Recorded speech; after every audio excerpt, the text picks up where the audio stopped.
is Ray Vito, and I'm a member of the church. My wife Joni as well, and I'm here this morning to help Edwin anyway a little bit, tell you about his life story, which is pretty amazing. To start with, I'd like to introduce Wendell Love. This is Edwin's friend, sitting over here on my right, and they've been friends for 20-odd years, and we're fraternity brothers, so that's kind of old friends coming together in a different place, which is kind of cool. And Edwin has done a lot of work researching various things, various aspects of Edwin's life, and that's pretty neat. There are some handouts on the table, and they are way too long to read. I have no intention of reading them, but you can read through them, or at least casually read through them. If anybody wants an electronic copy, I'll be happy to send you, or send me an email, I'm happy to send it a copy to you, or work it out with Trevor, one way or the other. So this is about Edwin Bethea, and Edwin's sitting over here, and he's had a long and interesting life, lifelong Presbyterian. I'm not going to spend a lot of time talking about him because the whole idea is for him to talk about himself and you to learn from his experiences. So we'll turn our attention to Edwin. He was born in 1931, so he just had a birthday, and he is now 92 years young. And doing really well, I can tell you. He's got a better memory than I have, which is really pretty cool. So rather than tell you a lot of things about his early days, I thought he went to live with his grandparents in Camden, which is a small town, relatively small town in Wilcox County, Alabama. And there's a lot of information in Wilcox County in the handouts that you can read if you'd like. So I'll start by just asking Edwin to sort of reminisce about some of those early days in his life in Wilcox County, Alabama, and tell us about what it was like. So, Edwin. Okay. I think you used that thing maybe. Is this mic? Oh, yeah, okay, it's on. And it's kind of working. So. Can you move it? It's stuck on the bottom there, I think. Yeah. We can hear you. You don't have to move it that close. Okay. You can leave it where it is. We Fine. can hear you. If everybody can hear me, I'm glad. Okay, good enough. Good enough. Well, first of all, my life in Miller's Ferry, Alabama, it was not kind of uneventful in a sense. But I want to thank both Wendell and Ray for doing a lot of help in terms of bringing this off and making it possible. But this was a rural part of Alabama.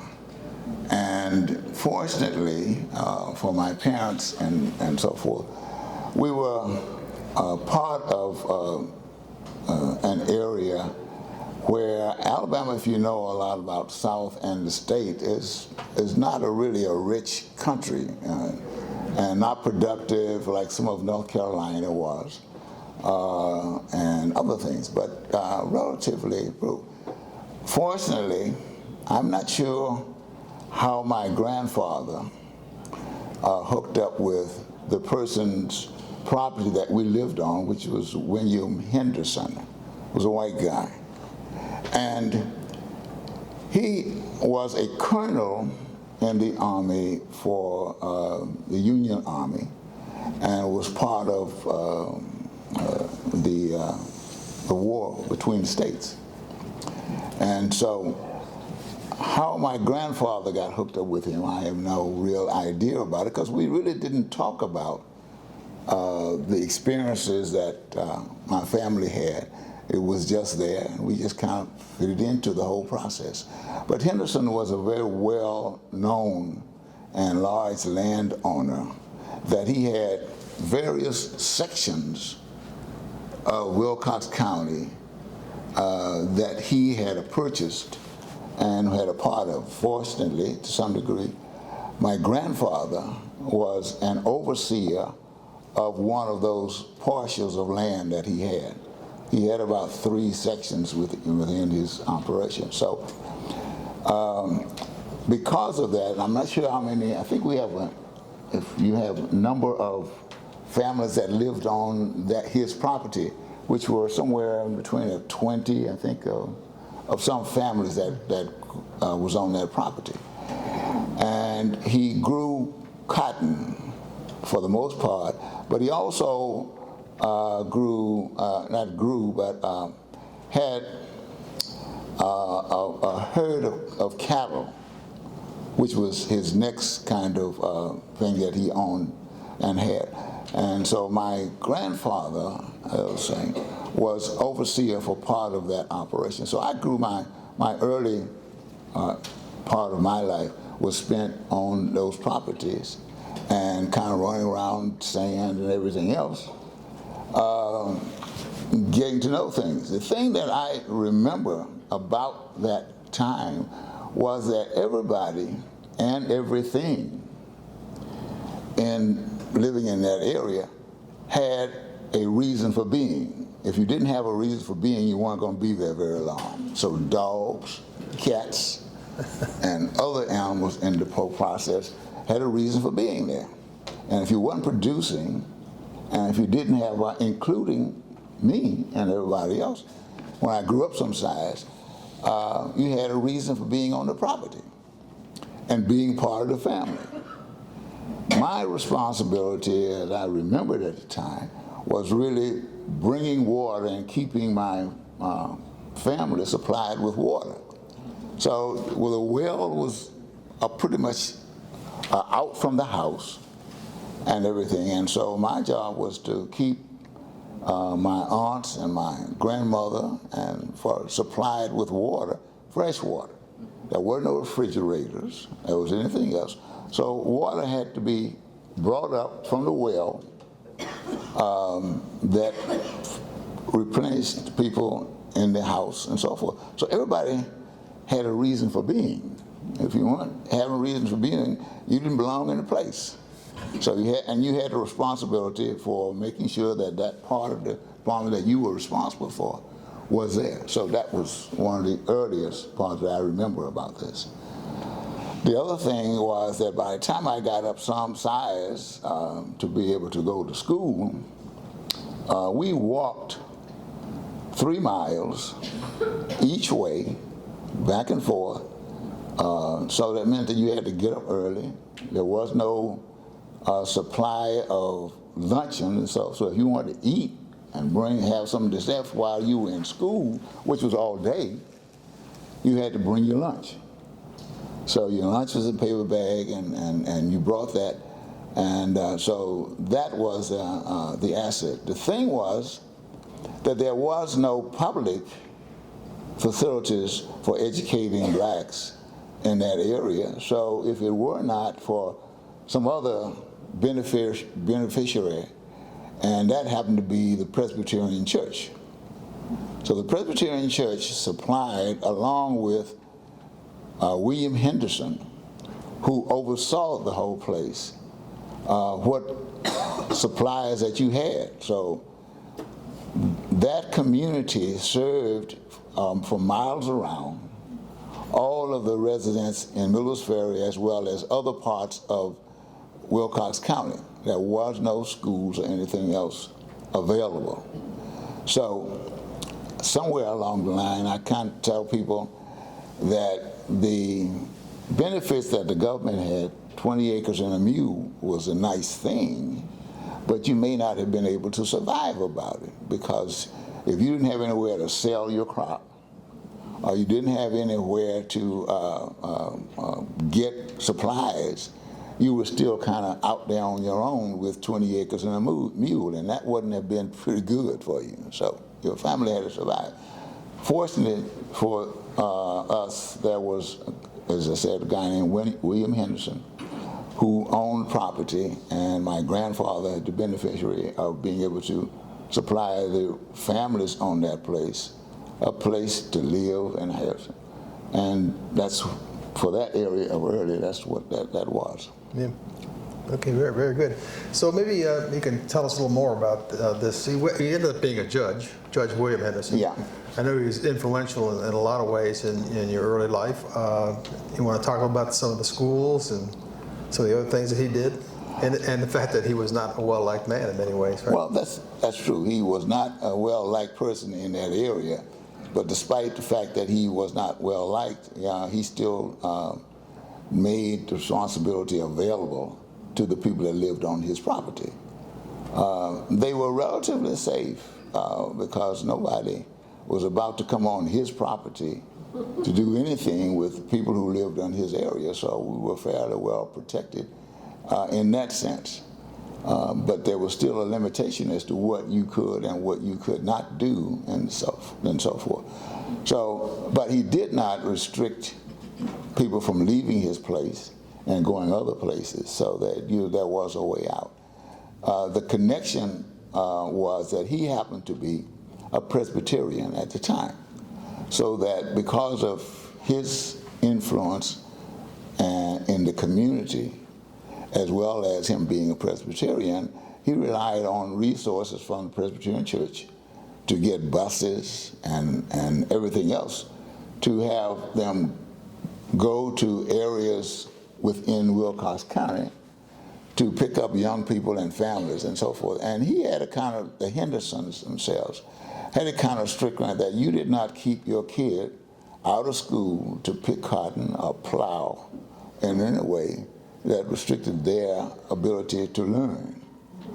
So it was, I don't know whether it was more convenient to him as a landowner, because he would have the benefit of them being educated and learning, to increase his supply of property. But whatever it was, he was adamant about making sure that the children and of the families had a place to have an education and had to be exposed to things. Yeah. I think there was something in the church at that point too, talking about the importance of having an educated, laity to really completely understand the Bible and the literature and liturgy and all that. So that I think was part of his thinking too, because he was a devout Presbyterian from Scotland. It's at some point, right? Right. Yeah. Well, I know he was very involved with the Presbyterian mission schools, and particularly the one that you were familiar with was the one in Miller's Ferry. And maybe you could talk about how that came about, if you have some comments. Well, the thing was that the school was the only school, really, that was there for other people. And the interesting thing of the principles were based on the teachings of Presbytery and so forth. So pretty much from my perspective of it and exposure, he kind of practiced exactly what the church was teaching and what religious indoctrination or doctrination that he had, and applied it, so that regardless of what your religious background was or where you went to church on Sundays and everything, there was no pressure that I'm aware of that instructed you to be a Presbyterian. But the school and the resources for the school were available to you regardless of what your denomination was, or which way what you religious, whether you were Baptist or Methodist or any other thing. And I don't think that the residents were treated any differently or encouraged to be Presbyterians. But it was a resource that was available to you that no other denomination that I know of was providing at the time. And the way that they practiced it was everybody was respected as individuals, as people. And so you weren't succumbed to any kind of ridicule where you dressed or whatever you had. If you were present and available, you got the same kind of attention that anybody else did. So that was one thing that kind of stuck out with me, was that it didn't make any difference whether you had any shoes or whether your clothes were not properly in sequence, that you got the same kind of treatment and the same kind of teaching and help to survive as an individual in that particular time. Yeah. Why don't you tell us a little about the clinic that Henderson set up at the school? Well, as I said, the school was pretty much well equipped with transportation for the kids to come back and forth. And he had, the Hendersons built a magnificent institution in terms of it was education for not only the kids in Wilcox County, but people came all over who did not have any resources to Wilcox County. They had a dormitory for girls, a dormitory for men or boys, for teachers, And so it was a sizable place compared to the environment that you were in at that time. In fact, I mean, I'm not sure whether or not there were buses and transportation for whites at the place, but there were. And as Ray was saying, that he built a complete operation, so there was a infirmary, where if you got sick or something else, you had somewhere to go. And he had a relationship with a doctor that would at least come down and pay attention to you and get some treatment and health care if there was needed. So it was that kind of environment that was entirely different from what was surrounding us. In fact, one of the times he got into a discussion because I think some white guys decided there was too much favoritism for blacks and not enough in terms of what they were doing. And because we had an infirmary, and they built the place down. They burned the place down. Now, he rebuilt it, but he also got shot in the hand, I think, for attempting to be favoritive and treating black people as if they were decent individuals. Yeah. So he was not only just an outstanding person in that standpoint, but he certainly he wasn't able to go off his land or anywhere else, really, because white people didn't necessarily like him very much. You know? Because he was doing a decent job of trying to give services to a place. And he happened to be a Presbyterian and took, I think, advantage of all the systems and the things that were provided for the people who lived on his property. Yeah. I just comment, you can read a lot about the mission schools. There are like 6 of them in Wilcox County, and there's a handout showing all 6 of them and some background information as well, and you can take a look at it if you like. But he clearly had a big influence in educating blacks in that time and in that place. And I think that the record of that is pretty amazing, actually. I thought that was really cool, actually. So let's move on a little bit and let's talk about your father a bit. Your father, Monroe, he was an interesting guy. You want to tell us some recollections you have of your father? Well, the interesting part, I think, is that my grandfather, also I did not know him very well. I was a very small kid when he passed away before I got to any size. But there was a time, and there still is a time at this time, that people valued education as an important factor to get out of the situation that you were in, even though that may not have been supplied by the state or anybody else in government for blacks necessarily. But therefore, so that my father was a product of that. I mean, there were, I'm trying to think, 5 or 6 people who went to school. My aunt graduated from New York University as a librarian. One of my uncles went to Benjamin Franklin University in Pennsylvania and got a degree in business. And so they were valued in terms of education. So Henderson was part of that whole process and used the resources that he had within areas to help the residents in his area do that. Yeah. Okay, very good. So let's see. Your father was a pretty active guy, and not only in trying to get educated in various ways, but they lived in D.C., your parents, and you eventually moved to D.C. when you were about 10 years old to be with them. You want to tell us a little about that? Well, if you were in Alabama and you were a black person, that was very limited time of being able to move out of the situation. So you were pretty much stuck in whatever situation you were in unless you could be fortunate enough to be able to accumulate some funding or money or knew somebody to move out of the area. Fortunately, I guess, the people who were on Henderson's place were not restricted in terms of what they could accumulate in the place. Fortunately, as I said, my grandfather basically was an overseer, and so therefore we lived in what was called at that time a big house. So the big house, if you lived in a big house, you had access to a lot of other things. And because Henderson's grew cattle, we had cattle as well as a whole slew of cotton areas and a place to gin them. We had some access to being able to have some funding to be able to move out of the place. So my father went to Birmingham and lived in Birmingham, where, my mother was also a part of Middle's Ferry educational system and so forth.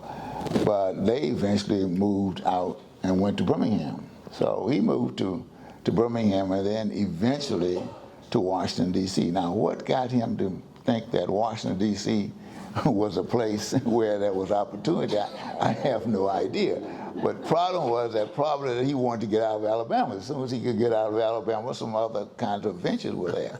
So, but to save money, to buy a ticket, to catch the train, to go to Washington, D.C. was certainly a venture and a part of doing that, because you had to accumulate enough money to buy a ticket.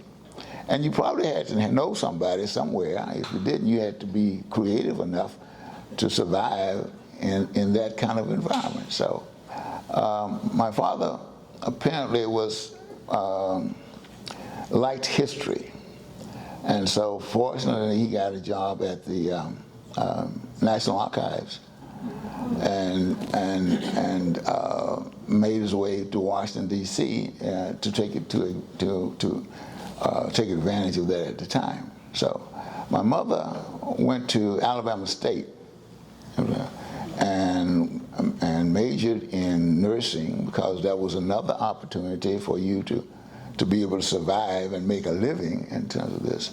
And so together they finally went to Washington, D.C. My mother worked for a family that was the Stearns.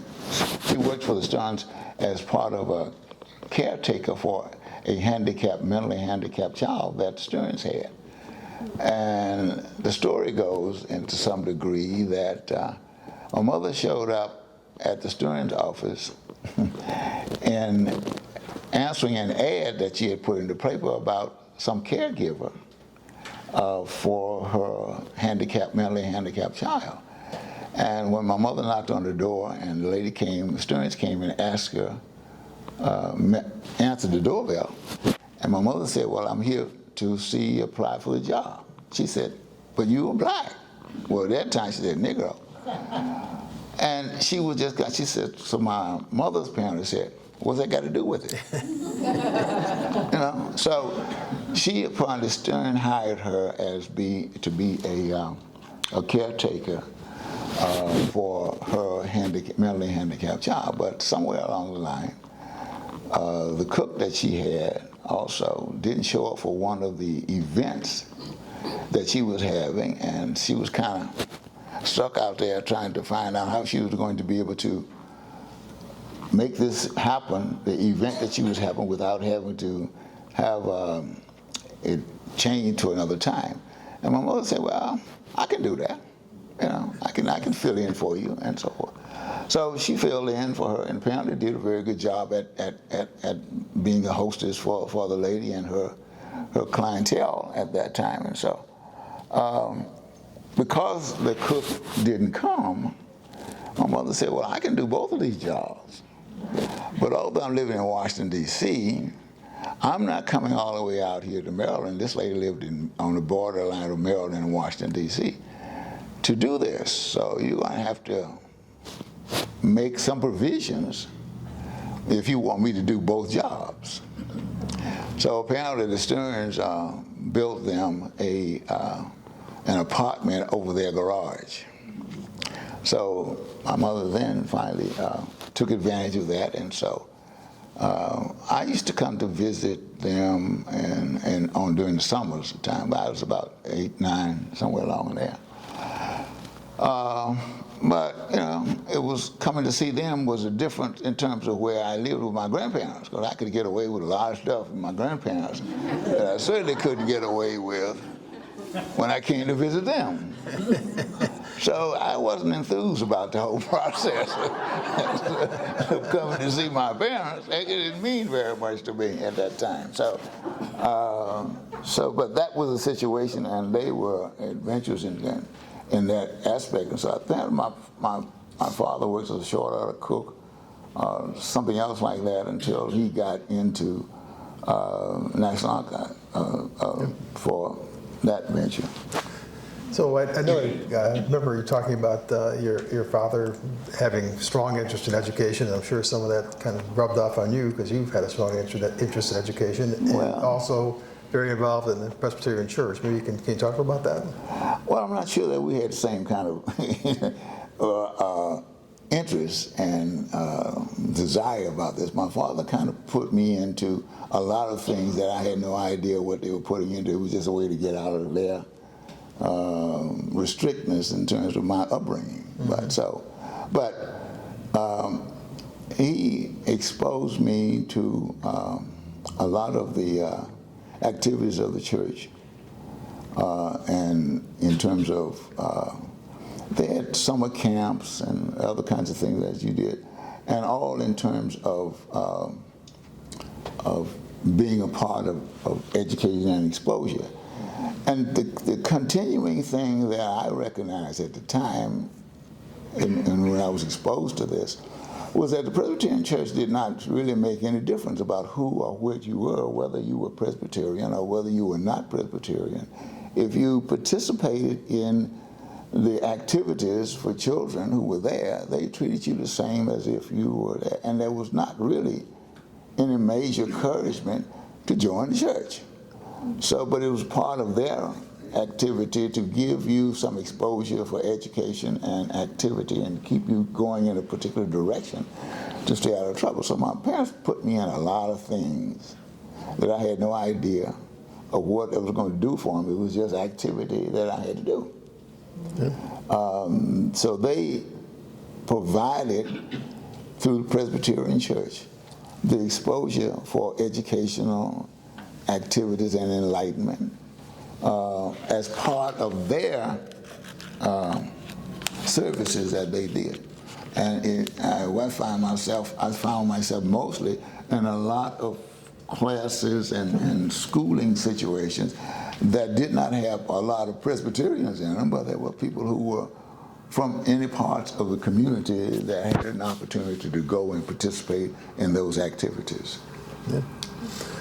So I know your parents had an opportunity to travel pretty extensively, actually, and can you tell us about that? How did that come about? Well, again, I think it is really due to the fact that they were, in a sense, opportunists. Mm-hmm. So if the existing situation was there and available, they took advantage of it and took all of the benefits that came along with it for getting them exposed and knowledgeable of what situations were going about. This person, the Stearns, basically had a handicapped child, and she had an opportunity, and since they were fairly wealthy, had funds, they set up an estate for her so that she would live well even when they were not there. And so my mother, basically because of her care for that, took advantage of that. Now, so by the time that she grew up, and they made provisions so that their child would be able to take vacations, even though she may have been in a special educational sheltered place to do that. So because of the care and the intensity that my mother had with doing whatever she did, and that was whether it was providing me with outlet or punishment when I didn't do right, it was the same kind of thing. So when the child they made provisions for this person to take trips and and get ventures overseas and so forth. And when they asked the child, and I said, well, who she wanted to go with her, 9 times out of 10, it was going to be my mother. So my mother also said to my father, well, you better get yourself together to get some money if you want to go. Because I'm going, so you need to be able to tag along and take advantage of the whole process.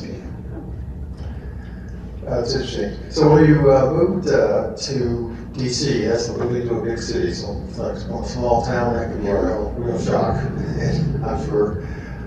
So maybe you could tell us a little bit about your middle school, high school experience in DC. Well, my junior high school was basically, we moved to, when Washington, D.C., we went to junior high school. There were only, in Washington, D.C. at the time, 3 or 4 high schools for blacks in the area. There was an academic school, there was a business school, and an industrial training kind of school. And so it didn't make any difference where you lived in Washington, D.C., that was it. So you had to go wherever the accommodations were available to you.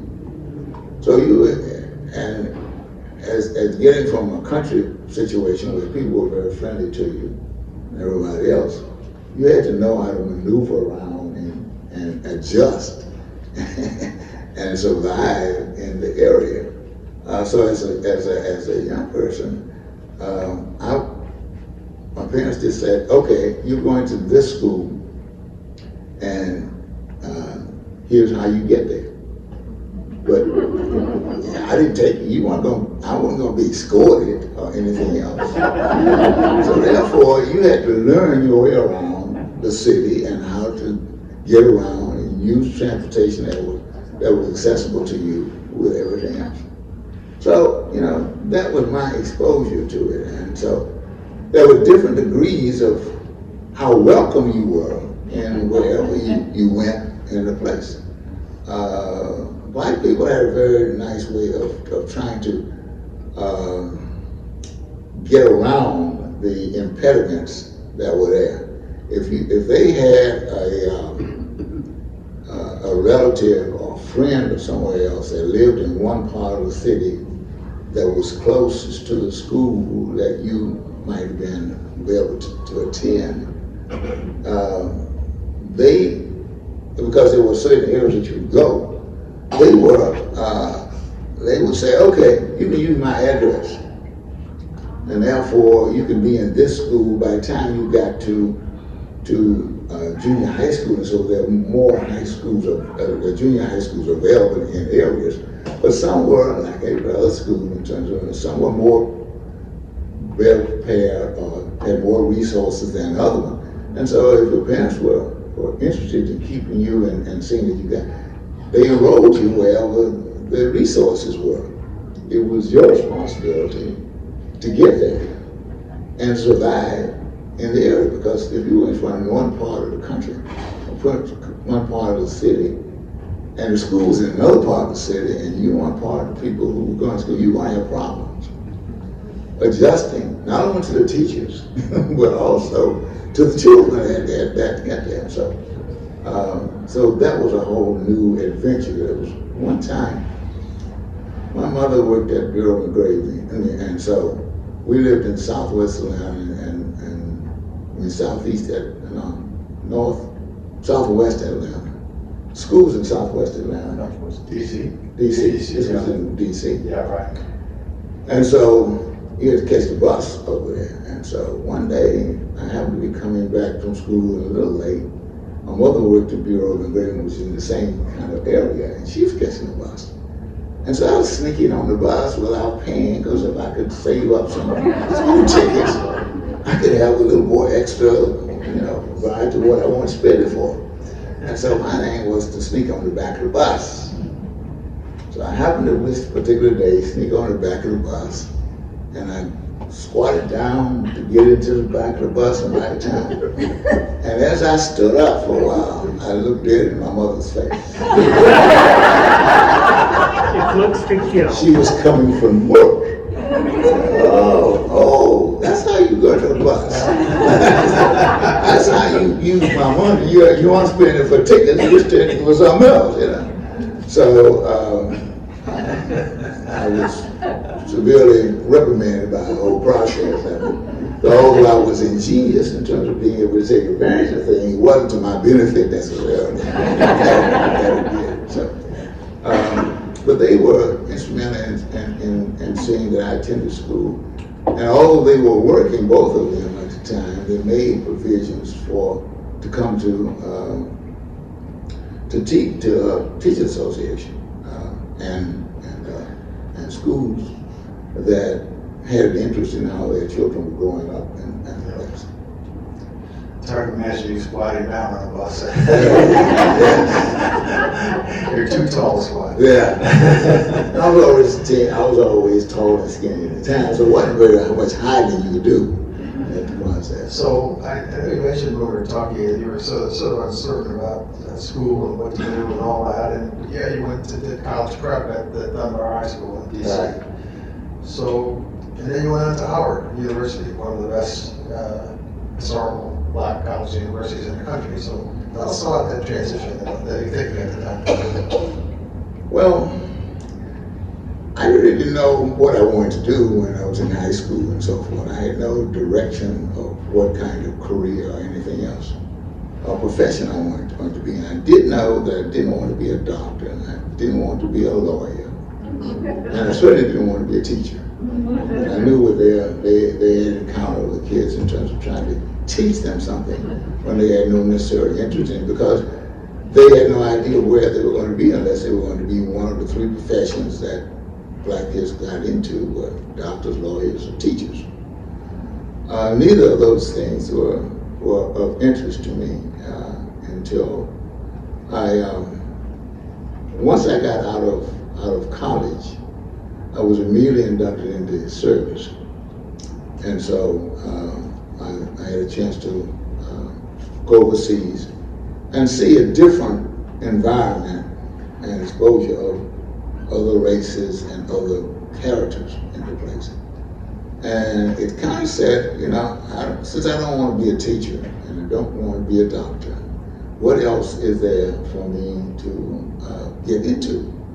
So I kind of, because the opportunities were open at that time, kind of explored what kind of things I could get into, or what kind of careers I could get to. So I enrolled in American University and thought I wanted to be a politician. I said, that sounds good. I was taking care of people and doing services and so forth. So let's see what that looks like. So I went to American University for a while, and I didn't have any real desire for that, because if you had to be a politician, you had to go to a state. And I wasn't interested in moving out of Washington, D.C. at the time. And so that didn't seem appealing, and I wasn't moving, so if I had to graduate and get a degree in political science or something like that, and I wanted to be a politician, I had to move to a state or somewhere else. So that didn't excite me in terms of this. So, but also the other thing that excited me was that by that time the African nations were becoming independent and getting some visibility and so forth. And so the other thing excited me. I said, well, maybe there's a way that I can be an ambassador or something else to one of these countries, since this is going to be something that is growing. So I dropped out of, I changed out of American University to Georgetown. Georgetown was the school that if you went to Georgetown, you were pretty much, you had at least an edge in trying to get into foreign service. So I said, okay, let's go over to Georgetown. So Georgetown, when I put my application to Georgetown, looked at my application and said, listen, you will not survive and make any kind of thing into the graduate school of Georgetown. All the education that you had really won't qualify you to do it, even though we may accept you. So because we're going to take we're going to have at least some consideration of your effort and advantage, we'll put you in upperclassmen. I'd already graduated from college in their undergrad school. So I said, well, okay. And building on the resources of my parents in terms of taking advantage of situations that come available. I said, well, okay, I will enroll as an upperclassman at Georgetown. Well, Georgetown then gave me another opportunity to see another side of the culture that I hadn't been exposed to. So the thing that stuck out for me in that situation was the Army had already said that regardless of what your exposure was and your education background, if you have an ability to do something, we'll put you in charge of doing that. And so the Army made kind of an effort to bring what the doctrine was in terms of being able to utilize your talents and what. So I said, okay. And so the thing was that I ran into students who were from other schools and who had much more exposure to knowledge and exposure to things than I did, who didn't know as much as I did. I said, wow. So just because the opportunity for the education and the degree of education is available does not mean that it is automatically that they make you smarter or not smarter than this.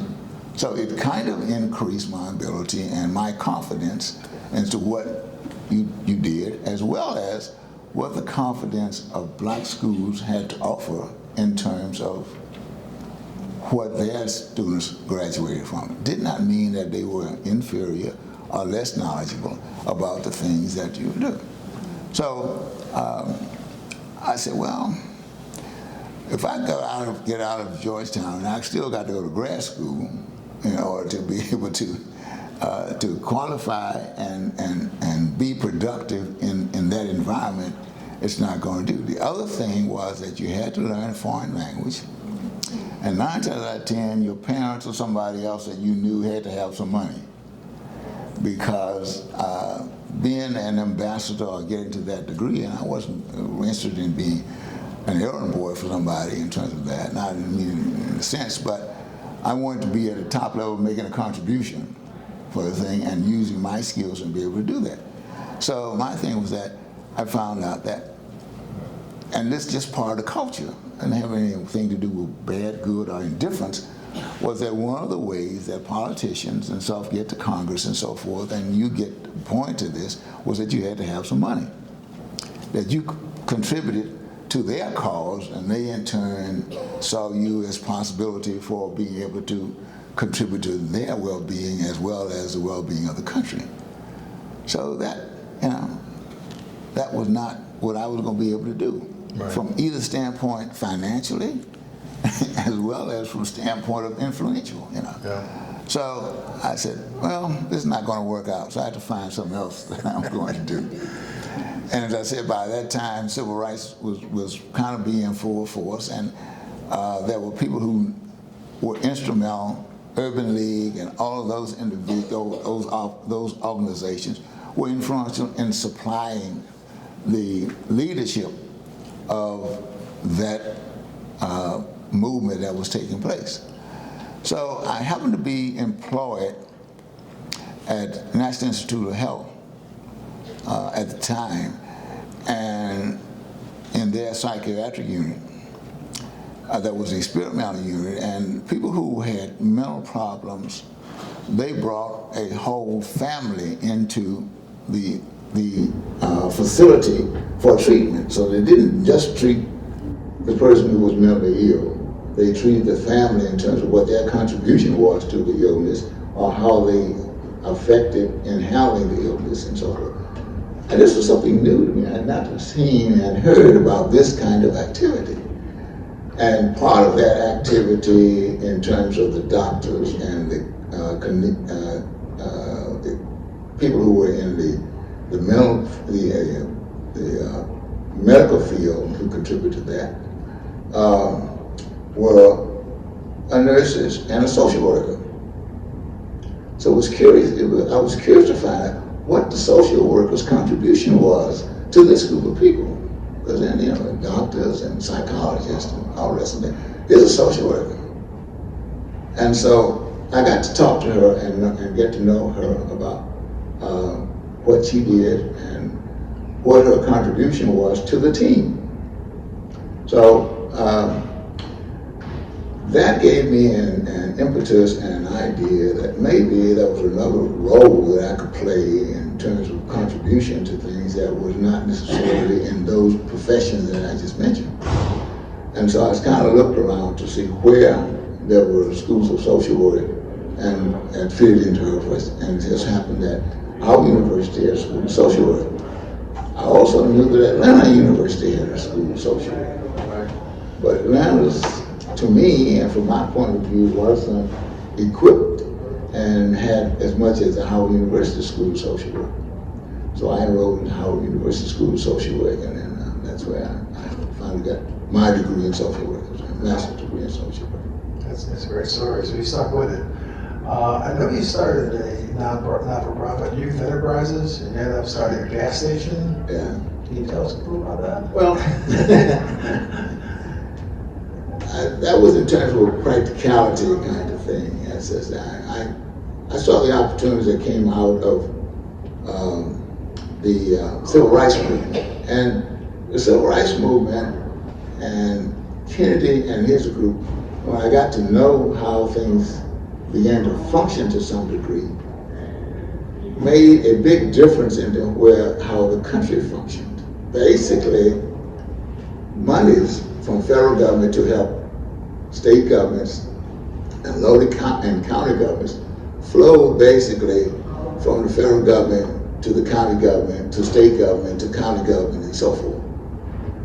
The Kennedys disrupted that whole process and did not have to go through that traditional flow. So if you would apply, and they created another agency to handle that kind of transition. So that if you had an idea, and an idea of trying to help the country grow, develop people who were part of making sure or helping the country grow at a local level or anything else, the money went to you. So my idea basically was I knew that basically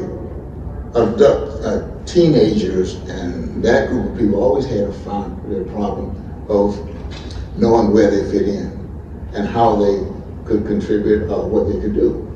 And a lot of times their activities in getting into trouble was basically exploring stuff and learning how to do things. So I decided that the United Planning Organizations, which was the agency that handled the funding and programs for the anti-poverty program, was an agency that had a pot of money that they were giving to individuals who had creative ideas that they could set up for the benefit of educating and exposing individuals to how the country worked and so forth. So my idea was that young people basically at that age group love cars. And they like to build cars and experiment, not build cars, but repair cars and experiment on what's going on with them. And so my idea basically was that if I could acquire a place where this could happen, then the actual exposure to working in a situation that gave them that opportunity, then they had a direct way of seeing the impact of being able to be educated in this particular way. So therefore, you got exposure to a whole different environment. You also begin to learn a different kind of responsibility. So I was just fortunate that at that time, United Planning Organization had the ability to draw volunteers to help them implement their programs from private industry and other places. Their program said, if you have a good idea and you can get it funded, and as part of that, we'll supply you your seed money for it. So so I started got Gulf Oil, which I don't know if she was still around anymore, to provide a service station for me that had a training facility within its basement. Because at that time, the automobile and the service station industry were really kind of getting out of being in the business of being in the inner city. So they had buildings and service stations that were not being used and it was just timely for me to be able to have an idea, and other people within United Planning Organization who would agree to kind of get me there. Yeah, I'm kind of worried at the time, so we'll leave a few things out. But I want to just mention, so we'll talk to you about it later, that Edwin did go to hear Martin Luther King's I Have a Dream speech in 1963, sorry. So you may want to ask him about that later. I don't think we have time for it right now, but let's see. How did you get the Georgia Tech? Well, that's also an interesting kind of idea. But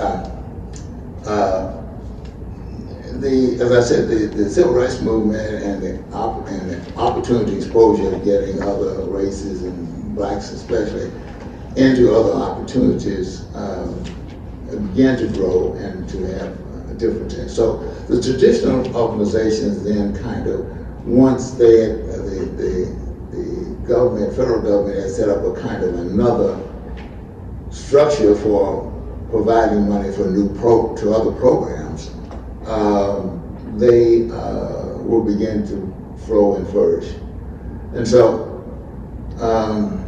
I'd done a lot of consulting at the time on my own in terms of this with other organizations, and had traveled throughout the Southeast and other parts of the country, helping community groups establish programs for expanding their opportunities and ideas in their own local communities.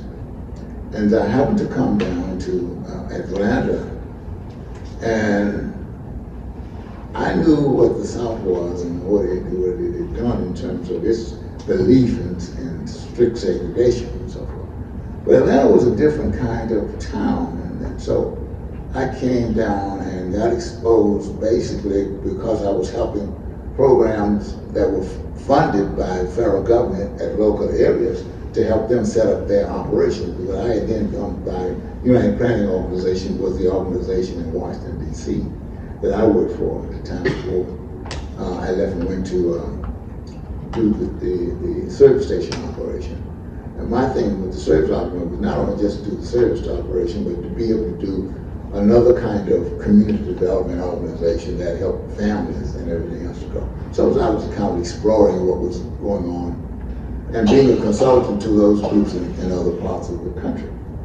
So I came to Atlanta and began to see the changes that Atlanta was going through at the time. This was before Maine got to be the mayor of Atlanta and so forth, but it was during that beginning of that time. So I came down as a consultant, and one of the guys that I talked to that was in the Department of Commerce, a regional office, said that Georgia Tech was looking to establish a minority business program at Georgia Tech.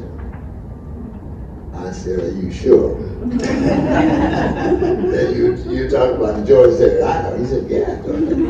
Well, and from my observation in terms of Georgia Tech was not interested in black people to do it. Didn't have any that I know of at the time working for it, even as custodians or anybody else. So that was another kind of exciting adventure that Georgia Tech is going to to this program. So I said, well, let me go and see what this is all about. So I came down and talked to the person that had sent me from the Department of Commerce.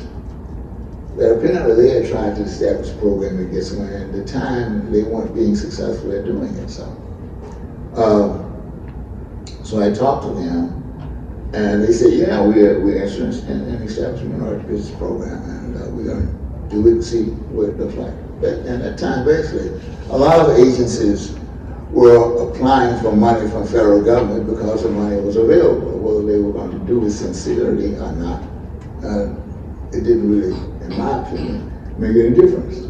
They were after trying to get the resources that were available to them at that time. So I said, okay. So I came down and explored that and said, I'll take a shot at it. Yeah, very good. And I'm going to forgive you for this, but I think you also spent time at UGA, right? Well, that's another story. Well, we'll just move along because you got so much more than we can really fit in today. And still have time for lunch and a few questions, I hope. Okay.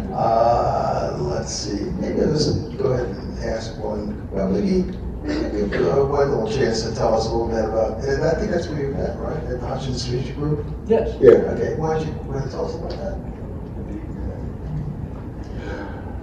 A couple of decades ago, I encountered Edwin at the Hudson Strategic Group. Hudson Strategic Group is a boutique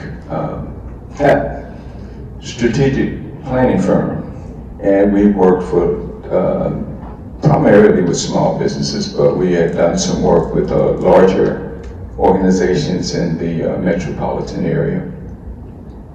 And really some organizations across the country, but we're primarily based here. And when I started with the Hudson Strategic Group, Ed and I were partnered together to do the grunt work. We did the setups for the computer systems. And me being an anal guy, I got with Edwin and said, let's organize the modems and the cords and all of that and have them where we don't have to do willy-nilly kind of stuff. And he looked at me and So we discovered through that exchange that we were fraternity brothers and a whole bunch of other things. And before I finish with that, I have to share with you that about 75% of what Edwin has shared are some new nuggets that even after Ray and I had done so much Googling, Edwin still has stories that we don't know about. Oh my God. Did you want me to finish up? Okay, so let me just share with you why I'm up here. Edwin has insisted that I be up here. But part of the reason for that is because I kept sharing with Edwin that the thread of the Presbyterian principles in the church have been through everything that he's done. What he did not share about the Miller's Ferry experience, I think, is, well, he did say some things about the fact that Henderson was a Presbyterian member. The church was funded by the Freedmen's Bureau and the schools were funded by the Freedmen's Bureau and the Presbyterian Church. And there were 6 of them, and he did say these were the primary schools for that area. The Camden area and the county, Wilcox County, is still one of the poorest counties in the country. So those things. The other thing that I think was missed here, and one of the things that I wanted to bring to this group was the fact that the high school that Edwin attended started in the basement of the 15th Street Presbyterian Church.